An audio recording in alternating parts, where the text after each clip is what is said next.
a warrior as she raced past Storyton outfitters.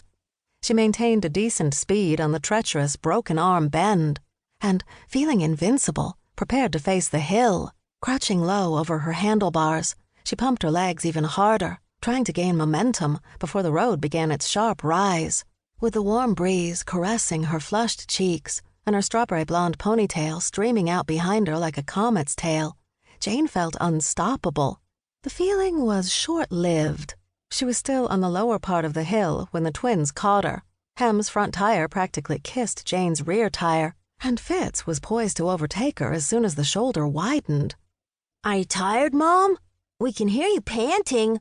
Jane scowled. She was panting. It was a blisteringly hot day. The air was thick with humidity, and Jane was out of shape.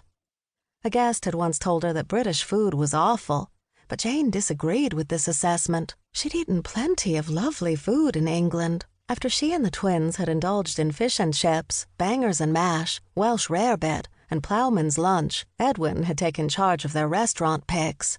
In addition to running a restaurant in Storyton, Edwin was also a food writer. He traveled the world for years and knew exactly which dishes to order at which restaurants.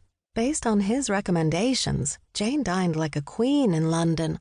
She ate amazing sushi, sumptuous savory pies, truffled egg toast, Peking duck, a flat iron steak she chopped with her own cleaver, bao buns, and the best Indian cuisine she'd ever tasted. She also feasted on delectable desserts that included, but weren't limited to, puddings, pastries, gelato, pies, biscuits, tea cakes, and scones. Her delight in British cuisine was easily measured. 2 days after returning stateside, she'd stepped on the scale and let out a squeak of dismay. The offending device was now under her bed, banished until further notice. "I'm not panting," she protested as she tried to focus on pedaling and not on the pair of pants she could no longer zip. "I'm opening my lungs to get more oxygen in." "You're panting like Lassie," said Fitz. "Oh, fang," Hem said in an English accent. "Hey, Fitz, do you think Mom could beat Hagrid up this hill?" The twins laughed. Jane wanted to sprint up the rest of the hill like a racehorse out of the starting gate, but her pace was more like a snail's than a thoroughbred's. When she finally reached the top, she steered her bike into a patch of scraggly grass and waved for the boys to go ahead. Instead of speeding off, they both stopped.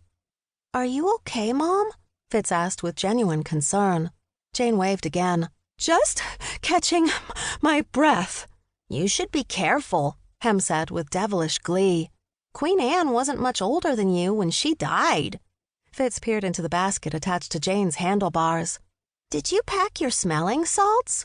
Jane glowered at her sons. "I'm not too tired to think of extra chores for you two." Suddenly, Hem's smile vanished, and he pointed at the woods. "Is that smoke?" The sun's glare bounced off the road, so Jane shielded her eyes with her hand and followed her son's gaze. He was right. A ribbon of smoke rose above the treetops. "Mom, is it coming from our woods?" Fitz asked. "But we're under a fire restriction," Hem interjected before Jane could respond. "No campfires allowed. Mr. Lachlan told us to look out for guests breaking the rules." As Jane watched the smoke, a darker curl joined the pale gray coil. The fire was growing stronger. "Should we ride over there?" "Yes," said Jane. "If there's a wildfire, even a small one, use the phone in the archery hut to call 911. Got it?" The twins said, "Got it," and sped off. Knowing they'd reach the source of the smoke much quicker than she could, Jane stayed where she was and called Butterworth.